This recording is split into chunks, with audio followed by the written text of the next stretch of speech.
प्रिय बंधु, ଏହି ଦୁନିଆକୁ ବଦଳାଇବା ପାଇଁ ସବୁବେଳେ ବହୁତ ଟଙ୍କା, ବଡ଼ ପଦବୀ କିମ୍ବା ବହୁତ ଶକ୍ତିର ଆବଶ୍ୟକ ତାହା ନୁହେଁ।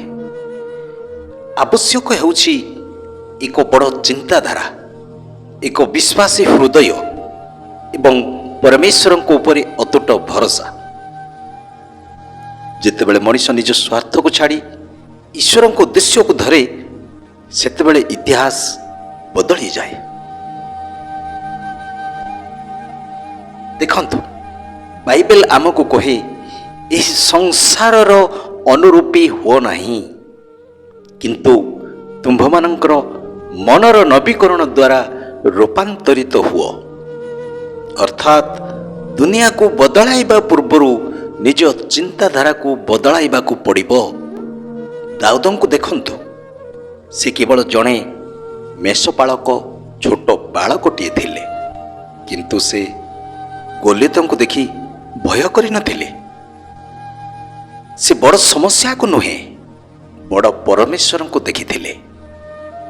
ଆଉ ଦାଉଦଙ୍କର ସେହି ଦିନର ବଡ଼ ଚିନ୍ତା ଇସ୍ରାଏଲର ଇତିହାସକୁ ବଦଳାଇ ଦେଲା। ମୋଶାଙ୍କୁ ଦେଖନ୍ତୁ, ତାଙ୍କ ପାଖରେ କୌଣସି ବଡ଼ ସେନା ନଥିଲା, କେବଳ ପରମେଶ୍ୱରଙ୍କ ବାକ୍ୟ ଓ ଗୋଟିଏ ଲାଠି ଥିଲା। କିନ୍ତୁ ସେ ବଡ଼ ଚିନ୍ତା କଲେ, ପରମେଶ୍ୱରଙ୍କୁ ବିଶ୍ୱାସ କଲେ ଏବଂ ଲକ୍ଷ ଲକ୍ଷ ଲୋକଙ୍କ ଦାସତ୍ୱରୁ ମୁକ୍ତ କଲେ। ଖ୍ରୀଷ୍ଟ ଯୀଶୁଙ୍କୁ ଦେଖନ୍ତୁ, ସେ କେବଳ ମାତ୍ର 12 ଜଣ ଶିଷ୍ୟକୁ ବାଛିଥିଲେ। ଦୁନିଆ ଦୃଷ୍ଟିରେ ଏହା ଏକ ଛୋଟ ଆରମ୍ଭ ଥିଲା, କିନ୍ତୁ ଯୀଶୁଙ୍କ ଦୃଷ୍ଟି ଛୋଟ ନଥିଲା। ସେ ଜାଣିଥିଲେ ପରମେଶ୍ୱରଙ୍କ ସହିତ ଛୋଟ ବିହନ ମଧ୍ୟ ବିଶାଳ ବୃକ୍ଷରେ ପରିଣତ ହୋଇପାରେ। ଆଜି ଦେଖନ୍ତୁ, କୋଟି କୋଟି ଲୋକ ଯୀଶୁଙ୍କୁ ଅନୁସରଣ କରୁଛନ୍ତି, କାରଣ ସେ ବଡ଼ ଚିନ୍ତା କରିଥିଲେ। ବନ୍ଧୁ, ତୁମେ ହୁଏତ ଭାବୁଛ, ମୁଁ ସାଧାରଣ ଲୋକଟିଏ, ମୋ ଦ୍ୱାରା କ'ଣ ହେବ? କିନ୍ତୁ ପରମେଶ୍ୱର କେବେ ସାଧାରଣ ଲୋକଙ୍କୁ ଛୋଟ ଭାବରେ ଦେଖନ୍ତି ନାହିଁ। ସେ ସାଧାରଣ ଲୋକଙ୍କ ମାଧ୍ୟମରେ, ସାଧାରଣ ଲୋକଙ୍କ ଜରିଆରେ ଅନେକ ଅସାଧାରଣ କାର୍ଯ୍ୟ କରନ୍ତି। ତୁମର ଗୋଟିଏ ଭଲ କଥା, ତୁମର ଗୋଟିଏ ପ୍ରାର୍ଥନା, ଗୋଟିଏ ସାହାଯ୍ୟ, ଗୋଟିଏ ସଠିକ୍ ସିଦ୍ଧାନ୍ତ କାହାରି ଏକ ଜୀବନକୁ ବଦଳାଇ ପାରେ। ଆଜିର ସମାଜରେ ଅନେକ ଲୋକ ନିରାଶ, ଭୟଭୀତ, ନିଶାରେ ବୁଡ଼ି ରହି ଆଶା ହରାଉଛନ୍ତି। ଯଦି ତୁମେ ପରମେଶ୍ୱରଙ୍କର ଆଲୋକକୁ ନିଜ ଜୀବନରେ ଜଳିବାକୁ ଦିଅ, ତେବେ ତୁମ ଅନ୍ୟମାନଙ୍କ ପାଇଁ ଆଶାର ପ୍ରଦୀପ ହୋଇପାରିବ। ଯୀଶୁ କହିଥିଲେ, ତୁମେ ଜଗତର ଆଲୋକ। ଆଲୋକ କେବେ ନିଜ ପାଇଁ ଜଳେ ନାହିଁ, ସେ ଅନ୍ୟମାନଙ୍କ ପାଇଁ ଜଳେ।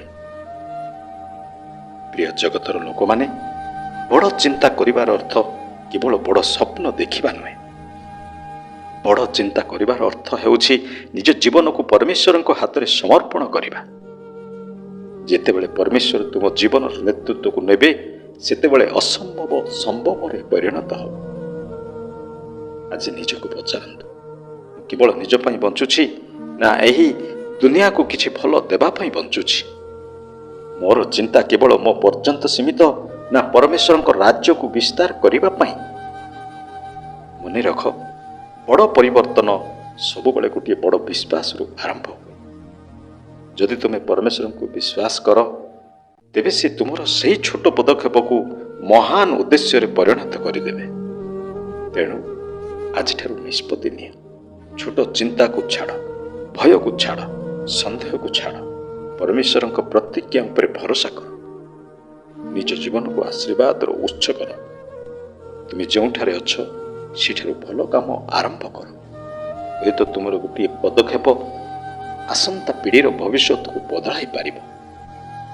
ଆଉ ହଁ, ଯଦି ଦୁନିଆକୁ ବଦଳାଇବାକୁ ଚାହୁଁଛ, ପ୍ରଥମେ ନିଜ ଚିନ୍ତାଧାରାକୁ ପରମେଶ୍ୱରଙ୍କ ବାକ୍ୟରେ ବଦଳାଇ ଦିଅ। ପରେ ଦେଖ, ପରମେଶ୍ୱର ତୁମ ଜୀବନ ମାଧ୍ୟମରେ କିପରି ଏହି ଦୁନିଆକୁ ସ୍ପର୍ଶ କରୁଛନ୍ତି। ପ୍ରଭୁଙ୍କ ସହିତ ବଡ଼ ଚିନ୍ତା କର, ବଡ଼ ବିଶ୍ୱାସ କର ଏବଂ ଦୁନିଆକୁ ବଦଳାଇ ଦିଅ। ପ୍ରିୟ ବନ୍ଧୁ, ଯଦି ଆଜିର ଭିଡ଼ିଓଟି ଆପଣଙ୍କୁ କିଛି ନୂଆ ଶିଖାଇଛି, ପ୍ରେରଣା ଦେଇଛି କିମ୍ବା ଚିନ୍ତା କରିବାକୁ ବାଧ୍ୟ କରିଛି, ତେବେ ଏହିପରି ଆହୁରି ମୂଲ୍ୟବାନ ଭିଡ଼ିଓ ଦେଖିବା ପାଇଁ ଆମ ଚ୍ୟାନେଲକୁ ସବସ୍କ୍ରାଇବ୍ କରନ୍ତୁ।